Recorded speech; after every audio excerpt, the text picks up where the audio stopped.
La semana que viene vamos a hacer martes, clase miércoles y jueves, ya le explico enseguida eso, ¿no?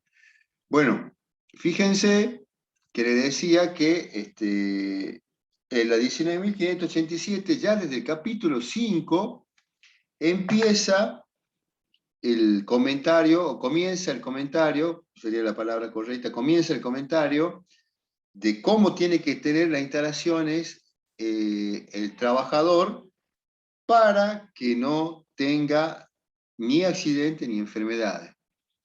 Fíjense que cuando nosotros clasificábamos los grupos A, B y C, decíamos que el grupo A es el grupo más liviano, digamos, de trabajos con menos exposición.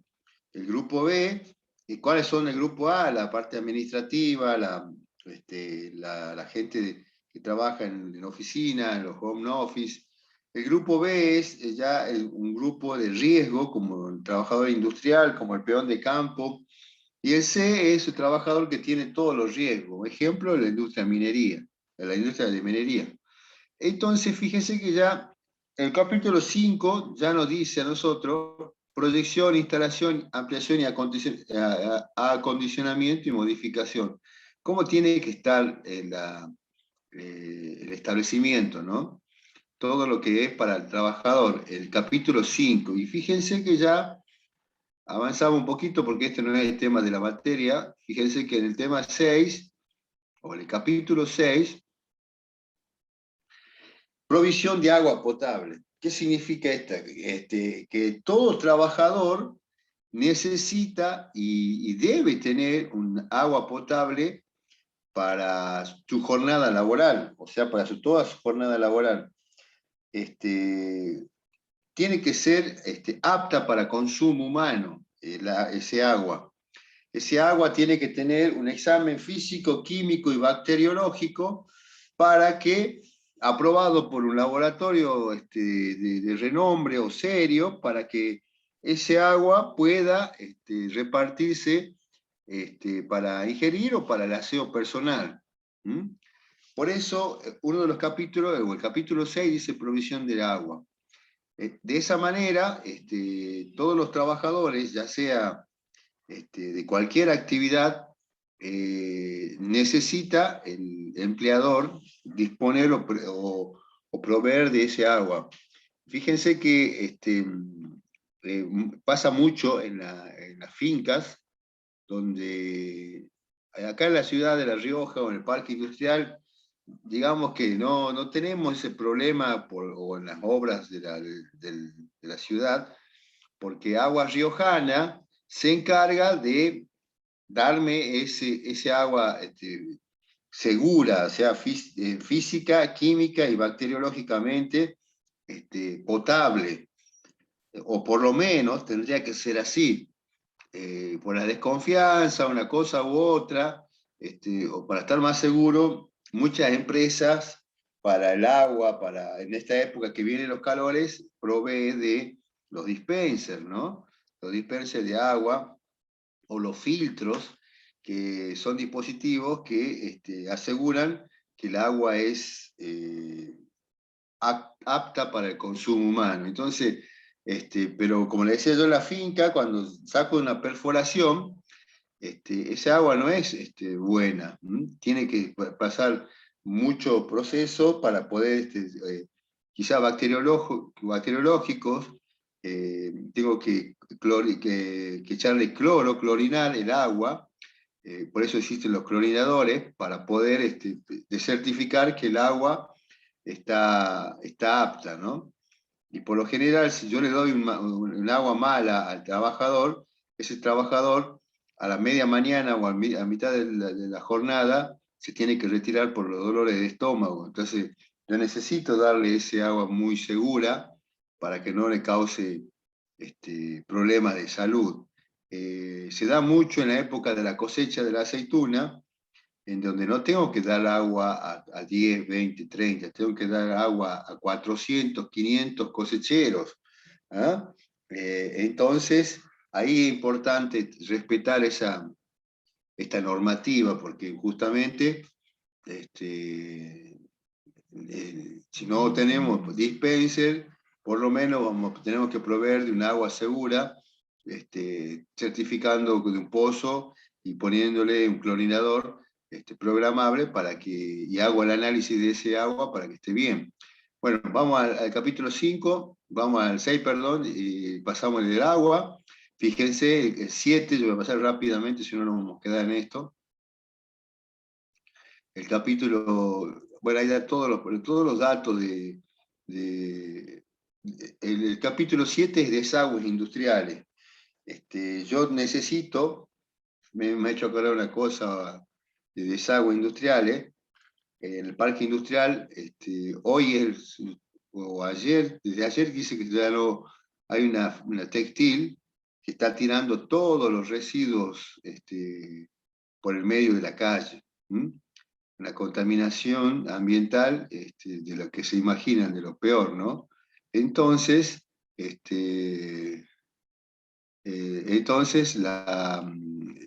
tema de la contaminación no pasa solamente por el tema impacto ambiental, sino porque muchas veces yo tengo que proveer al trabajador digamos, de un desagüe industrial totalmente canalizado, que esté canalizado, que esté entubado. No puedo tener a la intemperie al aire libre porque esos vapores, más de una industria textil, por los pigmentos, los reactivos que usa, llega a ser un foco infeccioso y contaminante de gran importancia, ¿no? Y no solamente queda en el parque industrial, desgraciadamente se van a los barrios más carenciados después de ese agua y los chicos se ponen a jugar, tuvimos un problema con la Laguna Azul, los chicos que fallecieron ahí en la Laguna Azul, entonces ese desagüe industrial tiene que ser lo más prolijo posible para poder trabajar en forma tranquila los trabajadores y que no se contaminen. Cuando estaba, fíjense que cuando uno viaja para Imogasta, ahora, por suerte, ya no está todos los residuos que tiraba la aceitunera, que está en Imogasta, la más grande, que venía por el costado de la ruta y se perdía en el campo. Entonces, no había ninguna manera de tratarlo, de contenerlo y poder tratar ese efluente, ¿no? Ahora se entubó y bueno, no se lo ve, pero sigue estando ese desagüe que va al medio del campo, entonces es lo que tanto criticamos nosotros a la industria minera, que lava todos sus productos, todas sus cosas y la deja en un dique de cola, ¿no? Pero ese dique de cola por lo menos tiene una geomembrana que regula esa contaminación hacia el suelo. Y bueno, entonces acá hay muchas industrias a nivel olivícola o vitivinícola que contamina el suelo, quizá en menor proporción que la industria minera, pero lo está contaminando. O sea, por eso muchas veces nosotros creemos que la industria del campo, porque vemos que tenemos olivos, plantas, decimos, bueno, no es contaminante. Hoy toda industria es contaminante, más cuando tengo yo, aparte del campo, una industria asociada, ya sea de aceituna o de aceite de oliva, porque todos los restos industriales tienen que ir a parar a algún lado. Y en el campo yo no tengo un desagüe cloacal que pueda tirar, entonces lo tiro por el medio del campo y bueno, si no se ve, no vamos a tener problema. Es lo que también hacía en este caso la curtiembre, pero la curtiembre también tenía piletones con geomembrana. Así que es todo un tema, ¿no? El desagüe industrial. Capítulo 7, capítulo 8, carga térmica. Eso sí nos toca a nosotros, no lo vamos a ver ahora, pero carga térmica también es un agente, forma parte de la higiene, o sea, de la salud ocupacional. En Rioja tenemos carga térmica en los meses desde noviembre, diciembre, enero y febrero, por los calores que tenemos, ¿no? La carga térmica no solamente es frío, sino también el calor. hay que medirlo, hay que tener, ya lo vamos a tratar a este capítulo 8. Capítulo 9, contaminación ambiental, es lo que yo le decía, no solamente con los efluentes se contamina, sino también con los productos, con emanación de gases, de humo, eso también tiene que tener una prolijidad, por eso un capítulo 9 contempla cómo tiene que tener reglamentado para que el trabajador no sea alterado o contaminado. Del 10 también radiaciones vamos a ver, y la clase próxima creo que vamos a analizar un poco de radiaciones iónicas, no iónicas, o sea, ionizantes y no ionizantes. Quiere significa que las radiaciones ionizantes, yo rápidamente le digo, están en este caso están los rayos X, los rayos gamma, los alfa, beta, todos esos rayos que se usan en la medicina, o para hacer una radioterapia, tienen cierta afectación a la salud si yo excedo el tiempo de exposición. Entonces el capítulo 10 habla de radiación, y fíjese que el 11 ahora va a hablar creo que de iluminación, el capítulo 11, ventilación, perdón, ventilación. ¿Qué tan importante es esta ventilación ahora en la parte con el tema del COVID? Pero hay industrias, por ejemplo, la industria que fabrica el cemento Portland, la industria que se fabrica unas panaderías, donde el material que está en suspensión, o las textiles, no se los ve, pero está lleno de ese tipo de contaminantes, ¿eh? Los aserraderos, eso también hay que reglamentar la parte de ventilación. Y el capítulo 12 dice iluminación y color. Yo recién acabo de pasar al grupo de WhatsApp a ustedes, al grupo, los archivos de la legislación, la 84/12 del año 2012, de la parte de iluminación. Tanto la iluminación como el ruido, en el año 2012 se regularon los protocolos para que llenaran una planilla Excel, y ese llenado de planilla Excel nos permite a nosotros unificar estas mediciones de iluminación y de ruido. Por eso, a la industria yo le decía ayer que uno de los factores más, o agentes más comunes que tenemos es el ruido. Y de un peldaño más abajo está la iluminación, porque desgraciadamente hay algunos puestos de trabajos que no tienen una buena iluminación.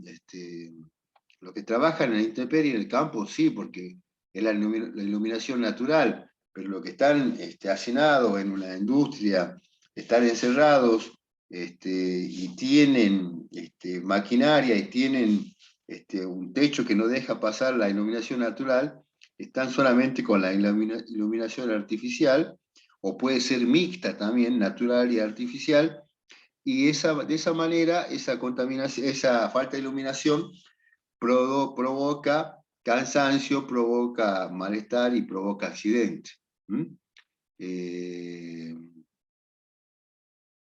En este caso, fíjense lo que un compañero estaba acotando ahí, no, todas las industrias, yo por eso le decía hace un rato, todo lo que es iluminación, hablaba recién también de material particulado, de carga térmica, las industrias mineras, la gente que trabaja construyendo caminos, son los que tienen todos estos capítulos, o sea, que tienen todos estos riesgos, ¿no? De que comenzamos del capítulo 5, creo que termina en el 22, todos esos riesgos lo tiene esta actividad clase C.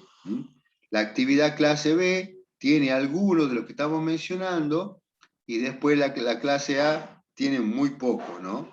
Pero yo creo que a ver si tenemos la oportunidad de ver la tablita, o cuando terminemos de ver, vamos a comparar entre uno y otro, pero en la iluminación muchas veces los trabajos de precisión, los trabajos que se realizan, digamos, de miniatura o lo que fuese, por ejemplo, un relojero, tiene que tener muy buena iluminación. Un matricero también tiene que tener muy buena iluminación. O sea, en realidad todos los trabajos tienen que tener la iluminación que pide la legislación. 400 lux para arriba puede ser para cualquier ambiente, ya sea también de estudio. El luxómetro tiene que indicarme 400 o más para los lugares de trabajo. Y si yo tengo que, yo soy una persona que trabaja haciendo planos o la parte diseñando alguna prenda, alguna máquina, tengo que tener una iluminación cercana de los 800 para arriba luz. Pero si yo estoy en los pasillos, estoy en un depósito, estoy en lugares poco transitables, con 100 lux suficiente. ¿Ah? 100, 150 lux, pero la legislación dice 100, pero mejor si reforzamos un poquito más para el sector de iluminación. Ya vamos a ver la resolución que yo les pasé recién, la 84, que habla de iluminación. ¿Y por qué dice color? Porque, bueno, muchas veces también es necesario usar los colores más amigables para la vista para no poder, para impedir o no generar accidentes. Yo no puedo estar trabajando en un ambiente las 8 horas y pintar las paredes de rojo. ¿Ah? Inmediatamente el cansancio a la media hora hace de que yo quiera abandonar ese ambiente. O sea, por eso el blanco que refleja refleja e ilumina un poco más, es muy usado porque en el blanco o el color es claro, les permiten tener ese relajamiento o permiten estar más acorde y con gusto en la parte laboral, ya sea 8, 10 o 12 horas que estamos trabajando. Entonces esa parte de iluminación o color ya la vamos a ver ahora enseguida. Lo estoy recordando y fíjense que después del capítulo 12, capítulo 13, ruidos y vibraciones. Ya la semana pasada y ahora ayer vimos todo lo que es ruido, ya vimos el oído, cómo funciona el oído humano, el ancho de banda, la frecuencia de 20 a 20 Hz a 20.000 Hz, el ancho de banda que tiene el oído humano. Hemos hablado del decibelio A, o sea, audible, el B y el C, que también existen, pero ayer hablábamos muchas veces de los 140 dBc, que son valores muy elevados para el oído humano, que teniendo esos tipos de niveles, la persona puede quedar sin audición para toda la vida o por un largo tiempo. Y fíjense que acá dice, me interesa llevar un poquito el capítulo 7 para volver a la legislación que le pasé yo por el WhatsApp. Dice, en todo establecimiento ningún trabajador podrá estar expuesto a una dosis de nivel sonoro continuo equivalente superior a la establecida en el anexo 5. Ayer cuando vimos la tablita que decía 8 horas, 85 dBA, 4 horas, 88 dBA, 2 horas, 91 dBA, toda esa tablita es el anexo 5, o sea, ahí me establece cuántos decibelios, cuánto de tiempo puede estar la persona. O si no, yo sé que la persona va a estar 8 horas, entonces tengo que tener 85 decibeles A para abajo. Si sabemos que va a estar 4 horas, entonces puede tener hasta 88 dBA. Eso es necesario recordar porque muchas veces nos confundimos y esta tabla o este anexo es el que manda. Dice, la determinación de nivel sonoro continuo equivalente se realizará siguiendo el procedimiento establecido por el anexo 5. Ya lo vamos a abordar también a esto. Rápidamente vamos a leer los artículos, ¿no? Cuando el nivel sonoro continuo equivalente supere el ámbito de trabajo de la dosis establecida en el anexo 5, se procederá a reducirlo adoptando las correcciones que se enuncian a continuación y en el orden que se detalla. Fíjense que esto es muy importante, en el orden que se detalla. ¿Qué tengo que hacer primero? Procedimiento de ingeniería, ya sea en la fuente, o sea, donde se genera el ruido, la máquina, o en las vías de transmisión, o en el recinto receptor. Y segundo, protección auditiva al trabajador. Tercero, de no ser suficientes las correcciones indicadas precedentemente se procederá a la reducción de los tiempos de exposición. Fíjense que este orden lo da, desgraciadamente nosotros hacemos todo al revés, le damos la protección auditiva de entrada, porque, bueno, yo le decía, la inversión es muy cara para poner esos paneles que atenúan o absorben el ruido. Es más fácil darle un EPP, pero también hay veces que no se puede, no se puede conseguir doblar, digo, o torcer la mano a la parte patronal. Entonces, los tractores, por ejemplo, que ya tienen más de 10 años y por falta de mantenimiento, por falta de repuestos, generan ruidos de 88, 89 hasta 90 dBA, y si yo no le doy protector auditivo o un buen protector auditivo al tractorista, va a quedar sordo o va a perder la audición a los 5 años o 10 años. Lo mismo que el trabajador que está en una máquina, en una industria, tiene que tener esa protección. Entonces, después dice, y nosotros, entonces hay que hacer una obra de ingeniería, no se puede, bueno, le damos el protector y después le disminuimos el tiempo de exposición. De esa manera estamos cuidando todo el sistema auditivo del trabajador. El artículo 8 dice, cuando existan razones debidamente fundadas ante la autoridad competente que hagan impracticable lo dispuesto en el artículo precedente de inciso 1, se establecerá la obligatoriedad de uso de protectores auditivos para toda persona expuesta. Fíjense que esto me hace acordar que muchas veces nosotros con la señalización ya estamos previniendo, o sea, y muchas veces la señalización hace selectiva a las personas que ingresan a un cierto lugar, a un cierto sector. Por ejemplo, se puede decir, si yo entro al taller de mantenimiento y pongo un cartel que diga prohibido la entrada a esta dependencia o al sector sin protectores auditivos. ¿Mm? Yo ya estoy prohibiendo a cualquier persona que entre sin protector auditivo. Si entra sin protector auditivo, tengo que decirle que tiene que usarlo, por más que sea una visita, por más que sea por un poco corto tiempo.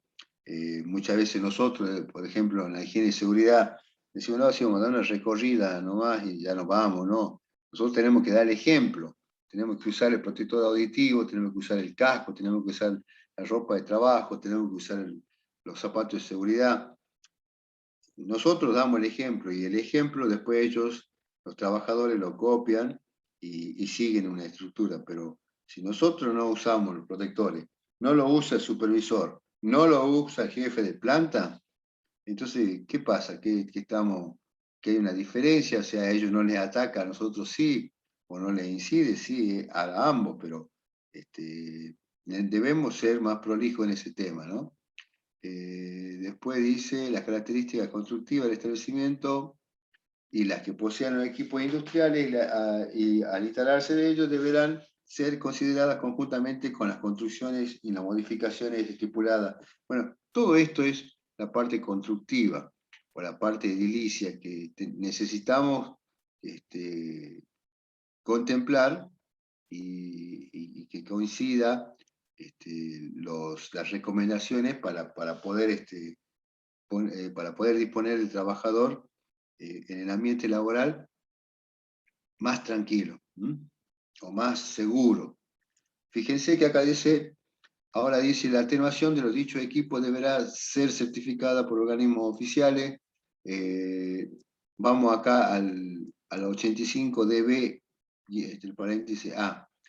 Dice, todo trabajador, en el artículo 92 del capítulo 13 de ruido y vibraciones, dice, todo trabajador expuesto a una dosis superior a 85 dBA de nivel sonoro continuo equivalente, deberá ser sometido a los exámenes audiométricos prescriptos en el capítulo 3 de la presente reglamentación. O sea, esto se llama el relevamiento de agente de riesgo. Yo determino si el trabajador en toda la jornada laboral está teniendo el problema este de los 85 dBA. Entonces, de esa manera, yo arbitro para que se le dé una solución a los trabajadores que están expuestos a un nivel mucho mayor. Por eso dice, cuando se detecte el aumento persistente de un umbral auditivo, los efectos deberán utilizar en forma interrumpida protectores auditivos. O sea que el protector auditivo, yo le comentaba recién, pongo una cartelería que diga prohibida la entrada a toda persona que no tenga estos elementos de protección personal. ¿Qué es? Protector auditivo, guantes, calzado de seguridad, ropa de trabajo. Todos los carteles están hechos, solamente los tengo que pegar y establecer la reglamentación. Entonces, de esa manera, yo voy emprolijando, voy mejorando el criterio con respecto al ruido. Y fíjense después, ¿a dónde estamos?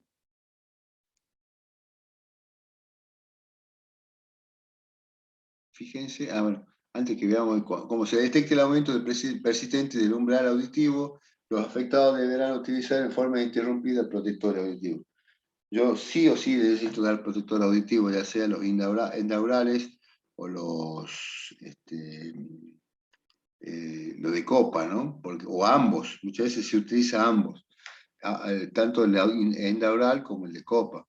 Fíjese que al último, ya antes que comience el capítulo 14, que ya no tiene que ver con higiene, dice, los trabajadores expuestos a fuentes que generan o pudieran generar ultrasonido o infrasonido que superen los valores límites permisibles establecidos en el anexo indicado precedentemente, deberán ser sometidos al control médico prescripto con el capítulo 3. Significa que yo necesito controlar, por eso son los exámenes periódicos. Todo trabajador necesita chequearse anualmente su sistema auditivo. Ese sistema auditivo, entonces, la RT tiene la obligación de controlar al trabajador, pero la RT también tiene la obligación de solicitarnos a nosotros si le dimos los EPP correspondientes, o sea, en este caso, los EPP que se usan, los elementos de protección personal, tienen que estar para poder cubrir el ancho de banda, y fíjese que acá habla del ultrasonido y del infrasonido, que superen los valores límites permisibles, o sea, no deja de ser una complicación, en este caso, el tema de los ultrasonidos y de los infrasonidos. El ultra para ruidos mayores a 20 kHz, y el infra para valores muy pequeños de 20 Hz para abajo, hasta 0 Hz. O sea, esos valores también complican el trabajador la tarea diaria. Y bueno, ya por último, no por último, sino marcando, fíjense, el capítulo 14 dice de las instalaciones eléctricas. Para la instalación eléctrica también no hay otra resolución, que es la resolución 900, pero eso no es tema de la materia. Esa resolución 900 habla de la medición puesta a tierra y todo eso, ¿no? Por eso acá está contemplada la instalación eléctrica. Entonces, fíjense, ya hemos visto entonces la 19.587 y lo donde habla de ruido y vibraciones, y lo donde habla de iluminación y color. Vamos ahora, yo voy a abandonar esta ley, esta legislación, y vamos ahora a la resolución propiamente dicha de... A ver, no, perdón, me equivoqué. ¿Dónde estamos?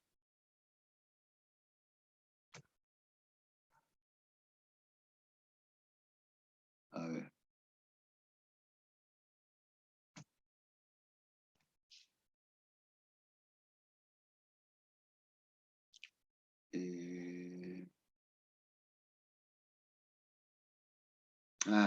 Perdón. Me parece que lo había cerrado. A ver. Vamos, busquemos. Voy a abrir de nuevo porque aparentemente parece que lo cerré.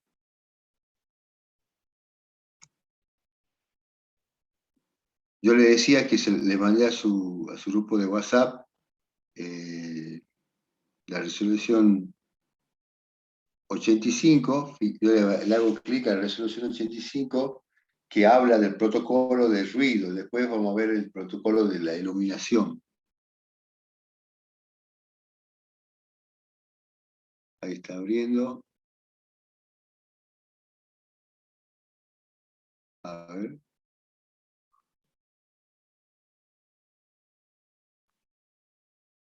Bueno, ahí lo vemos. Fíjense, esta es una resolución, no es una ley, no es un decreto, es una resolución. ¿Y quién lo resuelve o quién hace la resolución? La Superintendencia de Riesgo de Trabajo, o sea, la super, como decimos nosotros. La resolución 85 aprueba el protocolo de medición de nivel de ruido del ambiente laboral. Entonces ahí da todos los pasos, y le damos unos cuantos para ubicarnos más o menos lo que quiere.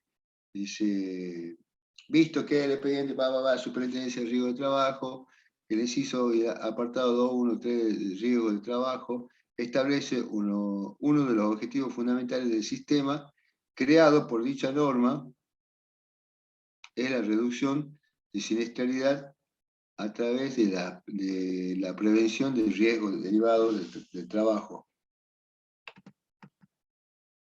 Fíjense que ya a la entrada habla de, establece, dice, unos objetivos fundamentales del sistema creados por dicha norma en la reducción de siniestralidad a través de la prevención de riesgos derivados del trabajo. Todos los riesgos derivados del trabajo, que son la mayoría en la actividad laboral, están contemplados en la legislación. Acá habla de algo importante, dice que es el artículo 4 del mencionado cuerpo normativo, se estableció que los empleadores, los trabajadores y los aseguradores de riesgo de trabajo, la RT, comprendido en el ámbito de la ley de riesgo de trabajo, están obligados a adoptar las medidas legalmente previstas para prevenir eficazmente los riesgos del trabajo. A tal fin, dichas partes deberán asumir el cumplimiento de las normativas sobre la higiene y seguridad del trabajo. O sea, significa que yo necesito y debo hacer cumplir la legislación para poder, considerar de que el trabajador está en un ambiente seguro y fuera y con unos ruidos o con el nivel de ruido controlado. Entonces, a ver, ¿qué más queríamos mostrarle? Ahí viene la ley de riesgo de trabajo, dice, acá, fíjense, dice, en el artículo 4 de la ley 19.587 establece que la normativa relativa a la higiene y seguridad en el trabajo comprende las normas técnicas, las medidas sanitarias, precautorias, de tutela y de cualquier otro índole de que tengan que, por objeto, prevenir, reducir, eliminar o aislar los riesgos de los distintos puestos de trabajo. O sea, ya está hablando de la legislación, toda esta es la superintendencia. Vamos un poquito más abajo porque todo esto es las medidas o lo que se tiene que acotar y hacer. A ver, esta parte está interesante, fíjense, en la B dice, para que su parte, el inciso B, el artículo 6 establece que la reglamentación debe considerar especialmente los factores físicos, cubaje, ventilación, temperatura, carga térmica, presión, humedad, iluminación, ruido, vibraciones y radiaciones ionizantes. O sea, esa es el artículo 6 que establece cómo debe considerar y especialmente los factores físicos, que en este caso acá nombramos la temperatura, la ventilación, a la carga térmica, a la presión, bueno, todo eso son las características para tener en cuenta los factores físicos. Y a ver, continuando con la... Mire, acá después dice, la Superintendencia de Riesgo de Trabajo, o sea, la SRT, resuelve, determina, ahí empieza ya los artículos. Apruébese el protocolo de medición de nivel de ruido en el ambiente laboral, que como anexo forma parte integrante de la presente resolución y que será de uso obligatorio para todos aquellos que deban medir el nivel de ruido conforme a la previsión de la Ley de Higiene y Seguridad 19.587 y su normas reglamentarias. Entonces, comienza ahí o sea, continúa ahí el apunte con los artículos, habla de la superintendencia, después dice, a ver,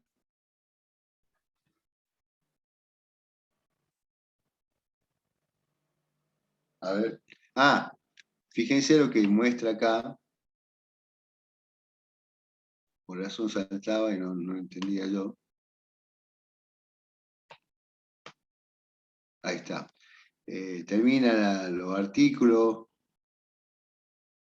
Vamos.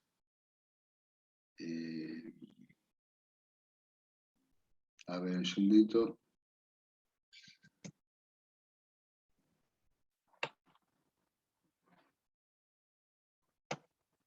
No, me pensaba que estaba otra. Viene el protocolo de medición de ruido, fíjense, yo le dije una planilla Excel, donde yo tengo que cargar todos los datos necesarios para poder consultarlo luego de acuerdo al planteo de la legislación. A ver, quiero mostrar, a ver, el anexo, a ver, no sale nada. Bueno, acá le presento, esta es la primera hoja que tiene el protocolo de ruido y donde la primera parte es todos los datos de la empresa. ¿Ah? Razón social, dice, o sea, qué nombre tiene la actividad, la empresa, la industria. Por ejemplo, estamos en el parque industrial y yo digo razón social, qué sé yo, textil, RITE, qué sé yo, también Colortec, hilado. Entonces pongo la razón social, pongo la dirección, la localidad, la provincia, el código postal de la empresa y el quit. ¿Por qué esto es importante? Porque de esa manera los datos, las mediciones que yo realicé pertenecen a esta empresa y con este número de quit y con esta dirección. No pertenece a otra medición, a otro establecimiento. Entonces, con estos datos primarios en el encabezado, después acá dice datos de la medición, modelo, marca del instrumento utilizado. ¿Qué instrumento utilizo? Y bueno, si yo tengo, y tengo que utilizar un instrumento de clase B o de clase 2 para arriba. Y tengo que decir acá el instrumento, la marca, el modelo, el número de serie. Eso es importante, el número de serie, porque en este trabajo de medir ruido, yo tengo que, cuando yo mando a calibrar el equipo, es necesario que cada 365 días mande yo a calibrar,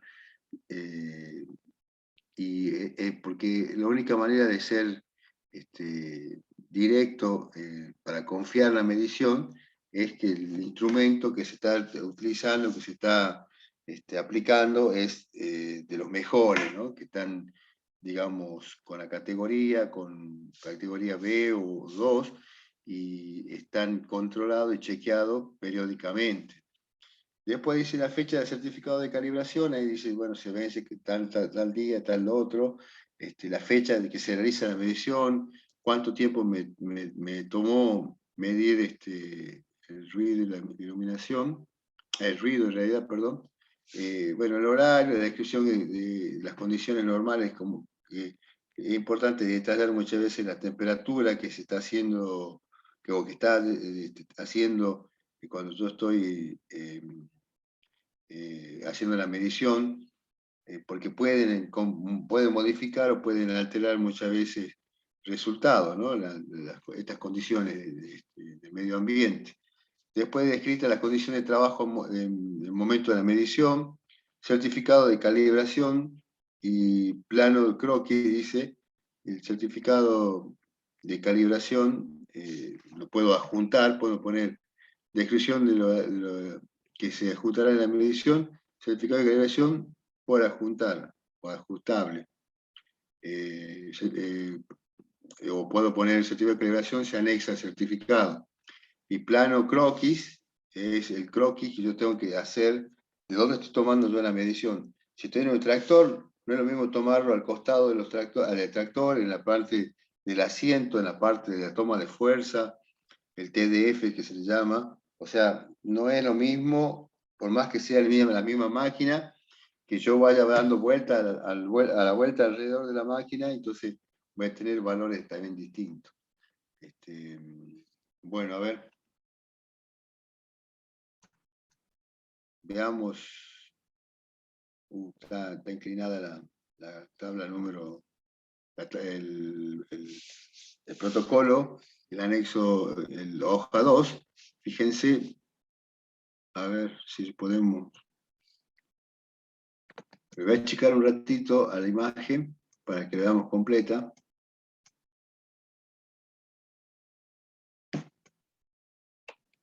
Fíjense, este es un cuadro que yo completo de acuerdo a la característica que tengo de la máquina o del dispositivo, el método. Todo eso está volcado acá en esta planilla. Esta planilla es la manera, está en forma vertical. Yo prometo que la clase próxima yo tengo mediciones realizadas también a nivel profesional, con mi equipo, con mi dispositivo. Entonces yo les voy a mostrar, ya por ahora no es conveniente, ya hasta que abra el archivo ya se nos va a ir el tiempo. Entonces, pero este es la segunda hoja, o vendría a ser la segunda hoja del anexo, y vendría a tener todos los datos del lugar donde yo tomo, de cuánto me arrojó la medición del instrumento, qué fluctuaciones tuvimos cuando medimos. O sea, todo lo que veamos que es una rareza o algo que se produce en la medición, tenemos que tomar nota y bueno, tenemos que, acá en las observaciones, se puede acotar todo tipo de ¿cómo le podría decir?, de imperfecciones que vemos en el sector laboral, porque lo que manda acá es la medición, pero no me va a decir nada. Entonces, en la observación puedo yo poner todo el tipo de imperfecciones. Y por último, en la hoja número 3 del anexo, tengo también conclusiones que tengo que hacer y recomendaciones. Si no tengo, en este caso, una buena iluminación, tengo que decir, no tengo una buena iluminación y se corregirá las recomendaciones a tomar, se recordará el cambio periódico de estos dispositivos. Por ejemplo, en recomendaciones se deberá realizar continuamente, qué sé yo, un compresor, el cambio de las gomitas de pie del compresor. Siempre hay que poner recomendaciones, o muchas veces recomendaciones ninguna, todos los valores arrojados con la medición cumplen con la legislación vigente. Esa es otra cosa que también se puede acotar de esa manera. Y bueno, a ver, viene el protocolo, viene más horas o más, perdón, artículos, pero a ver, a ver si quiero leer un hito. Leo uno, chicos. Fíjense que acá dice instrucciones para completar. Ah, acá está bueno eso porque yo me estaba omitiendo. Eh, este instructivo que tengo yo acá, el instructivo para resolución 85, es el mismo instructivo que tiene para la resolución 84 y el mismo instructivo que tiene para la legislación, la resolución 900, que es de puesta a tierra. Fíjense que acá el instructivo tengo el punto 1, 2, 3, así hasta que son los ítems de las casilleros que tengo que poner. Identificación de establecimiento, como el establecimiento, el domicilio, la localidad, el quit, todo eso estaban como datos en los casilleros. Entonces nos van a decir nosotros dónde tengo que completar y qué tengo que completar. En este caso, por ejemplo, el 18 quit de la empresa o institución. O sea, tengo que averiguar, si yo no lo conozco, el quit de la empresa, que me lo pase la gente de recursos humanos y el dato de la empresa muchas veces no se pone acá, pero tengo que saber qué CIU, CIO, tiene el código de identificación único del trabajador, también para poder completar la tabla. La tabla o perdón, digamos, el protocolo del formato Excel. Y bueno, después tiene más cosas que de acuerdo a la hora, yo dejaría acá esto de ruido. Yo le voy a pasar, a ver si está abierto. No, este es el ruido, este también es el ruido. Quería ver si estaba el de la iluminación. A ver, ya abro y con eso terminamos.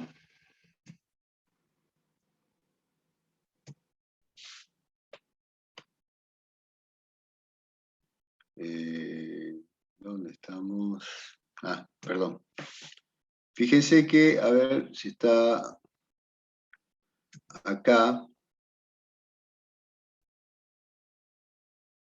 ¿Dónde está? Protocolo de resolución 85, resolución 84. Chicos, fíjense que esta resolución tiene mucha similitud con la 85, pero nada más que se habla todo lo que es iluminación, pero muchos puntos en común o muchos artículos son parecidos. O sea, fíjense que acá dice Superintendencia de Riesgo de Trabajo, 84/12, resolución: apruébese el protocolo de medición de iluminación del medio o del ambiente laboral. Yo lo que mido, ruido, iluminación, es para el ambiente laboral, porque si yo quiero medir en la parte ambiental, no corresponden los instrumentos que yo tengo. Hay otros tipos de instrumentos para medir, por ejemplo, la parte ambiental. Esto, lo que es iluminación, lo que es ruido, es solamente un control, un chequeo de las máquinas o del dispositivo que yo quiero controlar. Entonces pues, aplico el protocolo. En la parte de iluminación, los sectores de trabajo. Entonces, fíjense que y ya la semana que viene vamos a avanzar un poco de iluminación en la resolución, y también vamos a avanzar en este caso, en la legislación, como les decía recién, toda la legislación vigente en cuanto a iluminación y color. La iluminación y color es importante tenerla en cuenta porque ayuda a la actividad laboral. Chicos, los dejo. Habíamos quedado, creo, en hablar del examen. Yo les digo que comenten a su compañero. A ver, me gustaría tomar el examen en la segunda semana de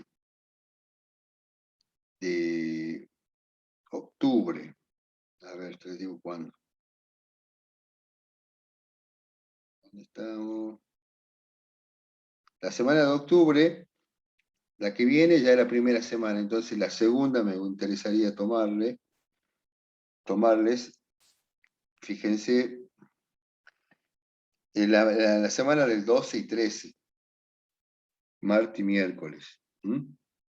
Martes y miércoles, entonces, y como veo que ya se han abandonado algunos compañeros, también les recuerdo, o la anticipo, todavía no hay una certeza, pero el martes que viene yo voy a estar viajando y no voy a poder tener clase con ustedes. Pero yo apenas en el WhatsApp, que yo les confirme, es el lunes, para a ver si vamos a tener clase el martes. Y ahí vamos a terminar de comentar el tema del examen, pero o el martes 12 o el miércoles 13 sería una fecha tentativa para poder tomar la evaluación. Chicos, los dejo. Gracias por su atención, por su participación en la clase. Yo voy a anotar entonces 12 o 13 de octubre, examen, o primer examen. Siempre, y antes que me olvide, nosotros estoy tomando exámenes a carpeta abierta o a computadora abierta porque justamente la idea no es a que aprendan de memoria, la idea es que se razone lo que se ve, lo que se observa, para que ese razonamiento sirva no para copiarte textualmente lo que dice el apunte, sino para interpretar los apuntes. Todos nosotros necesitamos tener los apuntes a mano porque no nos acordamos de todo. Entonces, yo les comentaba o les decía a ustedes que hay un librito verde que es la separata de higiene y seguridad, y ahí están contemplados y compactados todos los temas que muchas veces uno aplica. Que tengan una buena noche, chicos. Nos hablamos, nos comunicamos. Muchas gracias, profe. No, gracias a ustedes. Profe. Buenas noches. Chao, Bien. profe. Buenas noches. Nos estamos viendo el miércoles, quizás la semana que viene. Buena semana. Hasta luego. Cuídense. Chao, chao.